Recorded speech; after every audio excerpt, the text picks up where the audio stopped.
Grupo ng mga kabataan magsasagawa ng candlelight vigil sa harap ng CHR mamaya bilang pakikiramay sa mga biktima ng pamamaril sa isang paaralan sa Tacloban, Leyte. Detalye ng balitang yan mula kay Rajuman Mike Guyagoy.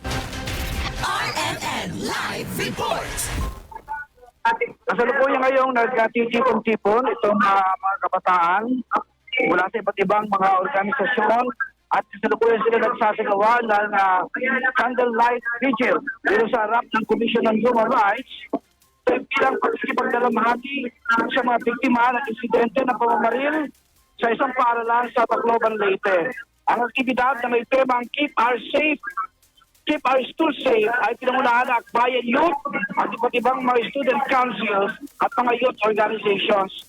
Bawat leader ay kasalukuyang nagbibigay ngayon ng kanilang solidarity message bilang pakikisa sa mga biktima at sa mga survivors sa trahedya. Panawagan ng grupo, palakasin ang mga mekanismo kung maprotektahan ng mga bata sa mga karasan sa mga eskwelahan. Tinututulan din ng grupo kung kanukalang ibaba ang minimum age ng criminal responsibility. Ayon kay Claire Lopez, Vice Chairperson ng Akbayan, hindi sagot sa trahedya ang kriminalisasyon ng mga bata, kundi ang paglalagay ng matibay na programa na nagtataguyod ng kanilang kapakanan. Dahil ang gusto nating makita sa ngayon ay full implementation ng Juvenile Justice Welfare Act.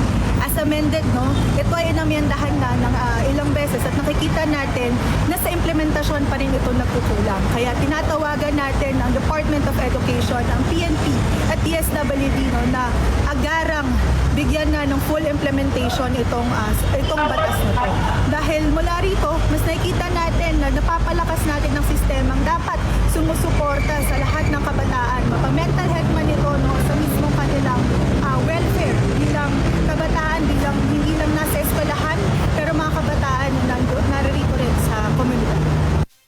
Nagpabok din ng pakikiramay ang Commission on Human Rights sa mga pamilya nito mga biktima at humingi ng panalangin para sa mabilis na paggaling ng mga nasugatan. Nagpahayag din na si Isa na matinding pagkabahala sa insidente. Kung kaya't nanawagan ito ng masusi at walang kinikilingan na pagsisiyasat upang matukoy kung paano nakuha ang mga baril nitong mga batang suspect.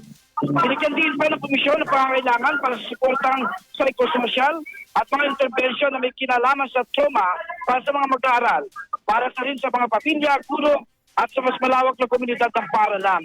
Inimok din ang CSR ng mga otoridad at institusyon na palakasin ang hakbang na nagpoprotekta sa karapatan ng mga bata.